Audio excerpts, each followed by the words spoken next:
Welcome to This Week in East Brunswick.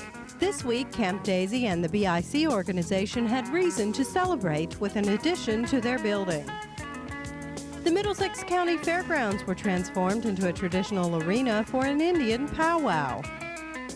Don't forget about the big 4th of July fireworks and celebration coming up. Karen Burke, Recreation Manager, gives the details. And the mayor tells about a super town meeting coming up next week. All of these stories and much more are coming up, including the fire department's annual Wetdown, information for teens on getting summer employment, and a special interview with Library Director Sharon and photographer Bob Nemser. The pair talks about Bob's upcoming book on the Holocaust Memorial in Miami Beach, Florida. But before we get into those stories, here's a rundown of the Channel 8 program schedule for the week of July 6th. Monday morning, join Lenore Kulik for work on your upper body and abdominals on Look Great, Feel Great at 10 a.m. Stories about parents and children can be seen on Stories from the Library at 10:30. On Tuesday evening, join Assemblywoman Harriet Durman for a discussion on the pros and cons of an elected school board. That's at 7:30 on Around the District. At 8 o'clock, join John Magliaro and guest High School Athletic Director Frank Knoppenberger on Sports Talk. Wednesday evening, Dolly Vasta travels to Waterford Gardens for a look at some special themed gardens. That's on For Art's Sake at 7:30.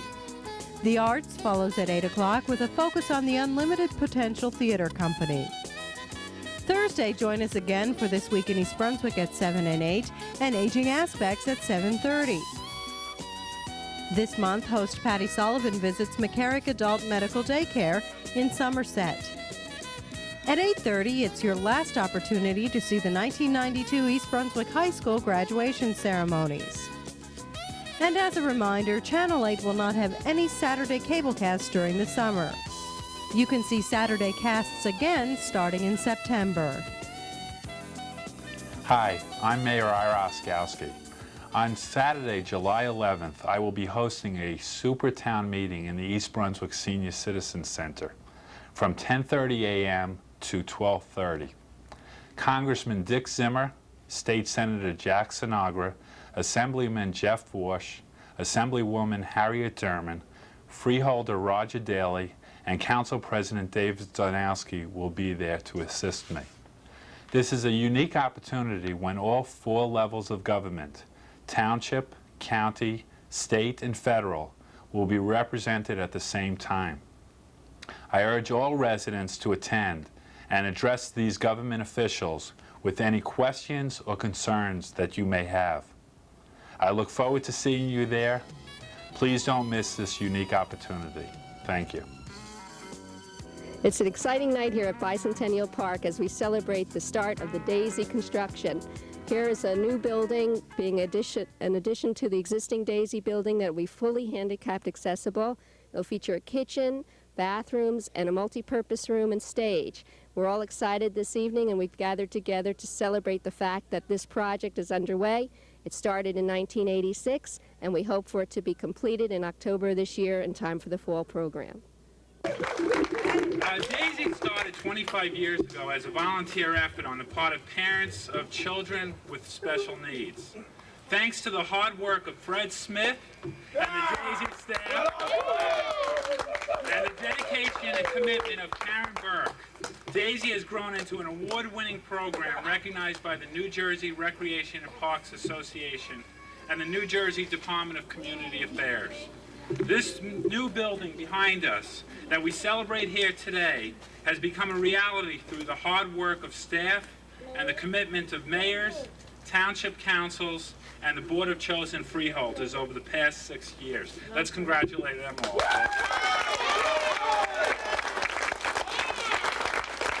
Community Development Block Grant funds will combine with local capital monies and donations to make our fully handicapped accessible dream come true. I would like to acknowledge the dedication of the Daisy Building Committee for their assistance to the architecture on the needs of this program. Let's hear for them.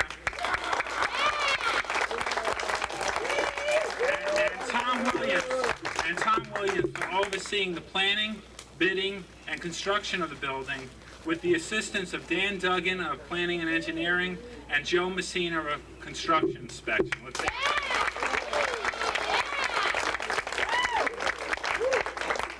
All of these people working together have brought to fruition a new building that will not only house Daisy, but also our Friday Night Live program. Yeah. Under the direction of Jim Oskowsky, that is so very popular with our challenged adult population. I extend my best wishes and sincere thanks to all of you, and I look forward to the grand opening ceremony this fall. Thank you very much. Hi, I'm Jennifer Enton here at the Middlesex County Fairgrounds for the first annual Spike Crying Eyes Pow-Wow. Speaking with me is Jimmy Boy Dial, Pow-Wow Coordinator. Hi. Hello. What exactly is a powwow? Well, powwow technically is a gathering of native people to dance and celebrate life, existence, spirituality, and give homage to the Creator and Mother Earth. And the theme of this powwow is the Crying Eyes Powwow. Why? How does that relate to everything? Well, there are some spiritual people from my home that call me Crying Eyes, and because I was separated from my mother at a young age, and they say that I cried for days and days after I was separated. I've chosen that not to represent me, but represent native people's separation from Mother Earth, and that's what we're celebrating here. What kind of things can people do at the powwow today? Well, we have some the birds of prey, hawks, eagles, owls, and they're right out in front of the public. We don't have them in cages, and they're being fed out in front of the public, which is very exciting to see. Cherokee Rose and Selena, a mother and daughter singing duo, coming up in just a few minutes, are here, and they're absolutely fantastic and very entertaining. You were saying before that a lot of people get the wrong idea of a powwow. How is this the right feeling of a powwow? It's the misrepresentation of a powwow. The theme should be the most important reason why you're throwing a powwow, not to make money off of it, but you're throwing it for a purpose. Also, what goes on in the dance arena should be something that you can see and know that it's authentic, and that's the way it's supposed to be done. I see that there are various vendors around. What kinds of things are they selling, and what is their purpose for being here? Oh my gosh, they're selling quite a few different, all sorts of silver and turquoise items with coral and black onyx, and there's clothing, contemporary and traditional native clothing being sold, and stone carvings and wood carvings. We have a fellow over there that's making bows and arrows right in front of the public. We have an archery exhibition from Sam Zimmerman, the world's longbow champion, which is absolutely entertaining. Beverly Royer is here doing storytelling, traditional storytelling for the children. Harold Dillinger, a reenactment specialist, doing reenactments, telling the public about how people lived back at contact period with the native people. And oh my gosh, I couldn't really begin to tell you all the beadwork, quill work, you name it, it's here. Thank you very much. Hi everyone, Karen Burke from East Brunswick Recreation. I'm the manager, and right along with me are two rec specialists, Lee Gerhardt and Jay Grev, and we're here to just to fill you in a little bit about 4th of July and what's going on. So listen up and listen carefully. Lee, let's go to you first. What's going on down at that beach of yours? Well, hopefully the weather will be good this coming 4th of July weekend, and on Friday we open up. We have holiday hours from 11 a.m. to 8 p.m. However, your rates will still be the same for weekday rates. Regular rates on Regular rates. Weekend. We're going to give them a break. Okay. We're going to let them all file in for a little bit less. Good. On the weekend, on 4th of July, hopefully we'll have good weather. We're going to have a clown come down for a little bit of clown antics, and following that clown, we're going to have an all-day recreation special events by our recreation coordinator at the beach. Business as usual for the rest of the weekend, and we hope that people come flying from the beach on over to the fireworks, and Karen and Jay, you can fill us in there. Yeah, we're going to go to Jay for that one. Hold on now. Okay, Jay, it's your turn. Okay. Hi there. Our annual 4th of July fireworks spectacular is going to be super this year. We're back with the same fireworks company that we had for last year's outstanding display, and we have the same band that we had last year that got everybody hopping and dancing. What's the name of that band now? First Class Act. That's it. They specialize in 50s and 60s rock and roll, and you'll be dancing the night away. The concert starts at 7. Fireworks start at dusk. You want to get there way before the fireworks, though, because you want to get good parking. To entice you to come earlier this year, we also have a lot of food vendors, a lot of candy vendors for the kids. Uh-oh. Uh-oh. We have a lot of kiddie rides and kiddie games and The best thing about the kiddie rides is all proceeds from the kiddie rides are going to go to help our Camp Daisy program here in East Brunswick. So come on out early. The rides will be open at 5:30. Okay, one other thing is that once again the fireworks will be done to music. And that was such a great success last year. Combined with First Class Act Band, we know that we're going to pack them in. So come on down, enjoy the day, make a picnic, bring the family, fill up the car so we can fit a lot of people in, okay, guys? And most importantly, we're going to stay open after.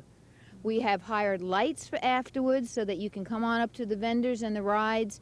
And we'll have some music playing on the tape machine, et cetera, et cetera. The band won't be there then, but we'll be going at least an hour after, so don't get stuck in the old traffic.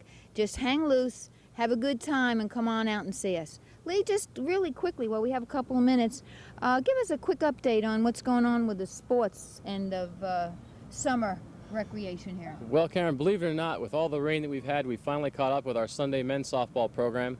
And our weeknights have been so warm and so beautiful that we haven't had one bit of problem scheduling in the regular season. We've had one game that was missed. So at this point in time, we're just about getting ready for playoffs. We have our sport camp program that began this week with this hot weather in the gymnasium. We have one more week of boys basketball, and we move on to girls soccer, girls basketball, and boys soccer, of which there are all still openings for residents and non-residents alike. Non-residents, of course, will have to contact us first for limits of our program, but the residents can still register at $110. It's a full week program from 9 to 3, and they can get plenty of soccer skills, techniques, and pick up all that they need to refine their sports. Super instructors we have. Absolutely. We really do. So don't forget, folks, if there isn't anything that you haven't filled your little name out on our registration slip, come on in. Lee will take care of you on the sports end.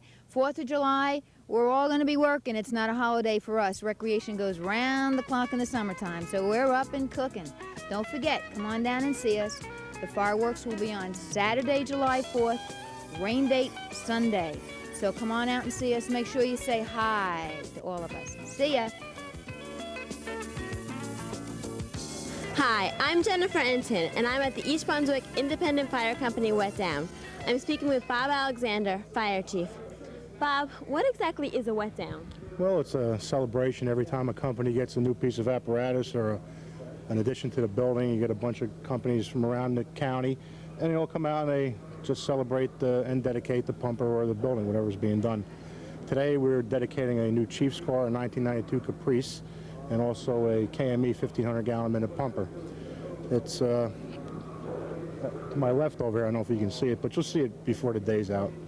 What's so special about the new fire truck? Well, it's like I said, a 1,500-gallon minute pumper.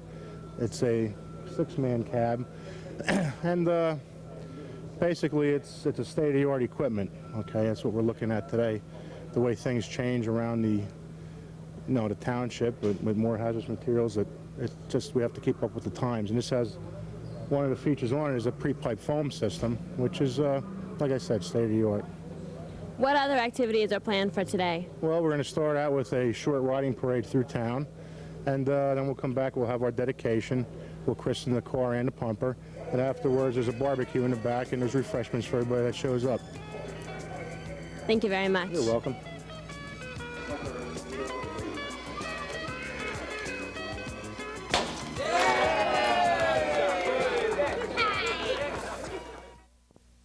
Hi, I'm Senator Jack Sinagra, and we're here at Baxter in Raritan Center to illustrate a point. Baxter is moving to New York State, Orange County, taking with it 350 New Jersey jobs and starting a $100 million construction project in New York. You know, the Cold War may be over, but the economic war has just begun. Pennsylvania, New York, and states down south are stealing our jobs, our businesses. Baxter didn't have to move. The problem was we didn't know about it in time to save it.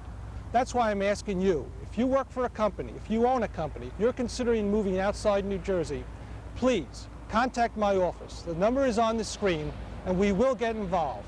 It's a war, and we're willing to fight it for you. Thank you. Hi, I'm Jennifer Enton. Today I'm at the Professional Service Group in New Brunswick. With me is Robert Miller, mentor of the group, and Alan Stolzer, facilitator of the group. Bob, tell me a little bit about the history of the group. Oh yes, the group started with a workshop I gave in November of 1989 had 10 professional level people at it. Now they called for an ongoing support group for professionals. The manager of the office at the time, Dick von Stamwitz, had also been suggesting the possibility of a support group for professional level job seekers. Now we've had more than 3,000 people have participated in professional service group. We have hundreds of people that we know of into good jobs. Average salary is about $40,000. And there are hundreds of people currently participating in professional service group. It's helped a lot of people in these very difficult, very dismal economic times to get jobs and helped in many other ways too. The group teaches effective job search technique through voluntary effort and voluntary self-training. We actively market, get job leads in a hidden, unpublished job market, and place people into jobs actively through volunteer effort. Alan, tell me a little bit about the Job Expo that we have here today. What has happened is that our organization, our volunteers came together and they really put a mountain of work together, making hundreds, maybe even a couple of thousand phone calls to over 450 employers, telling the employers about the quality of the professional people that are in our group and the technical skills that they have. We have engineers in every facet of engineering, computer people that know all sorts of esoteric languages, administrative people that can run offices for any major company, corporate people, accountants and controllers and auditors. We have teachers, we have several lawyers in the group. Well, the group has gotten together and put this mountain of work together, and we've gotten 24 employers to come down with targeted jobs. They've told us what they want. They want mechanical engineers, they want senior programmer analysts, they want the methods analysts, and they want secretaries and administrative people. And we gave times to the members and the people that called us, told them to be down at specific times. If you had been here at 9:30 this morning, you would have seen about 300 people lined up on our front lawn. And we've had a steady stream of 50 people coming through all day. And I'm happy to say that the vast majority of the prospective employees have found it a rewarding experience. But even more important, we've gotten a lot of positive feedback from the companies that have come down here. How can people get involved in helping in your group? It's very easy. We're user-friendly. Every Wednesday afternoon at 1 o'clock in this office at 506 Jersey Avenue. Our phone number is 418-3304.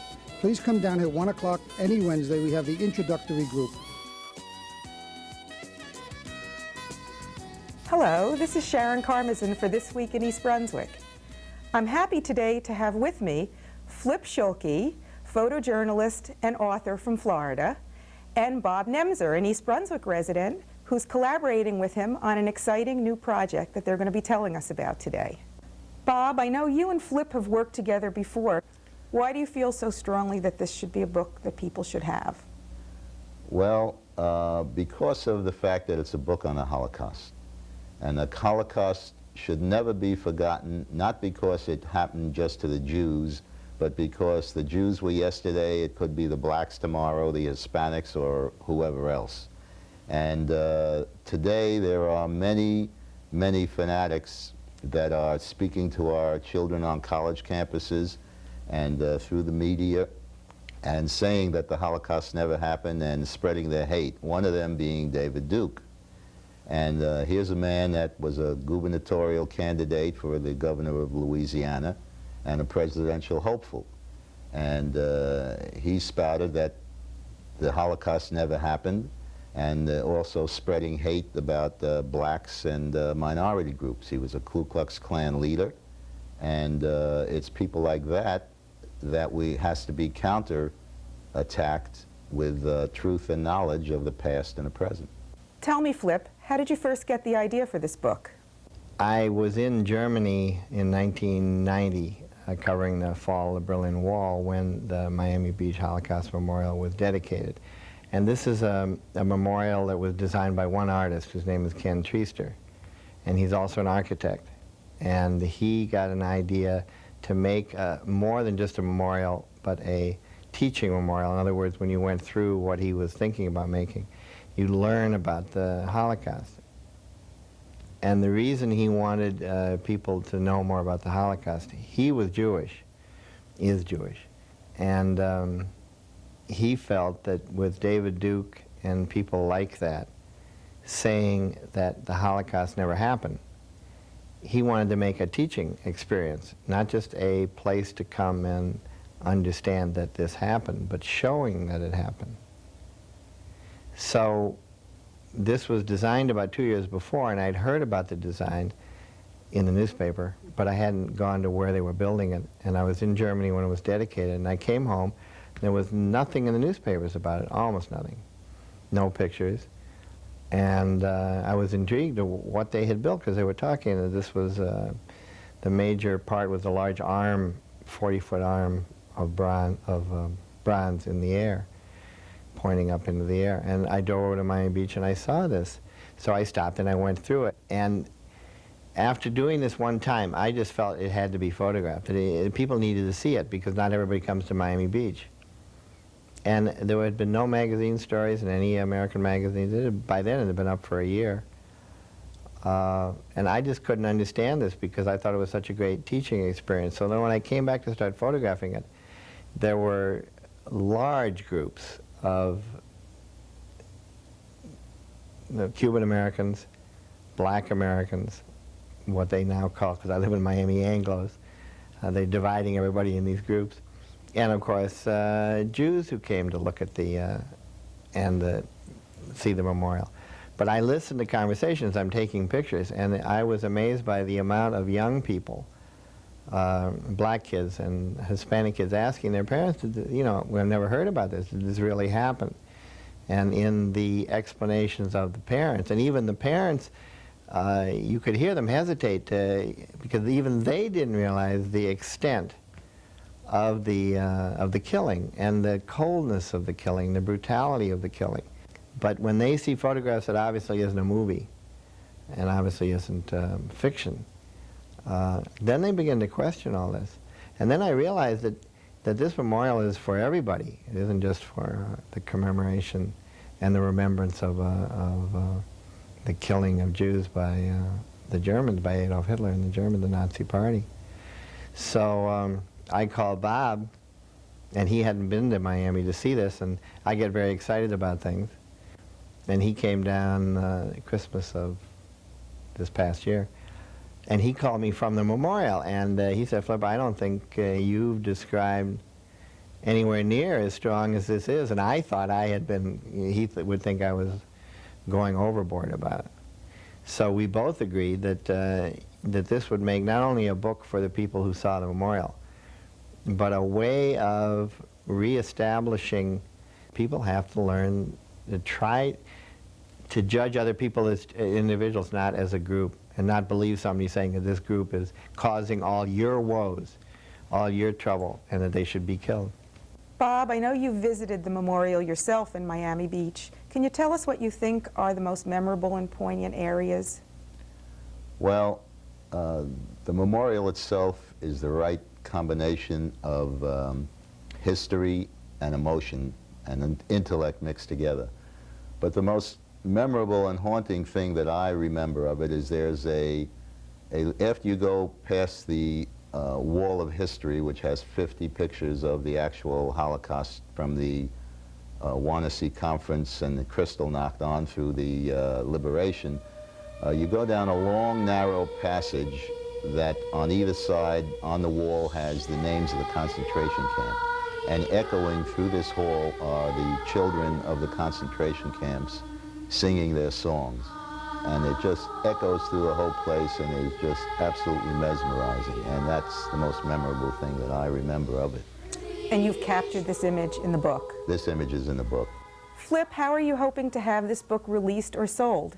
Well, we originally conceived the whole idea of a book not to be just a souvenir book sold at the memorial, but rather an overall illustrated book that explained the Holocaust so that everybody who was interested in this or who needed to learn about this, which I feel is basically everybody in school, would be able to use this book. Because it's not just like pictures of the Washington Monument or the Lincoln Memorial. It has this whole historical text in the visuals on the wall and in the statues that the sculptor Ken Treister made. We have hopes that the book generally will be sold in bookstores and through Jewish religious groups also, and Christian religious groups. Now I understand that you have talked to some publishers and gotten considerable amount of interest. When do you think we'll be seeing a book? I think that within 2 or 3 weeks we'll have an answer, and we're trying to get the book published by the spring. And the reason we're trying to get it published by the spring is because the ABA, the American Book Association convention, is going to be held in Miami Beach at the convention center. And the convention center is right across the street, a half a block away from the Holocaust Memorial that we're doing the book about. So theoretically, the publishing party could be at the Holocaust Memorial in the spring. Well, we look forward to seeing a new book from Bob Nemser and Flip Schulke, my two guests today, on the Miami Holocaust Memorial. This is Sharon Karmazin with This Week in East Brunswick. Until next time.